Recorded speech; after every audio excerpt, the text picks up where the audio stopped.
Let's start with first type of linear models, that is ordinary least square regression. So this can be in short called as OLS regression. The expression for OLS regression is minimum of summation of error squared terms. So suppose there are 3 points and this be the regression line. The distance between the point and the line is error.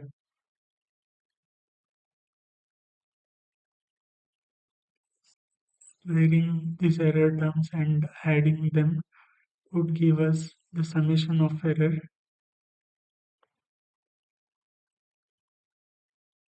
error squares. The linear regression model in scikit-learn will try to minimize this error as much as possible.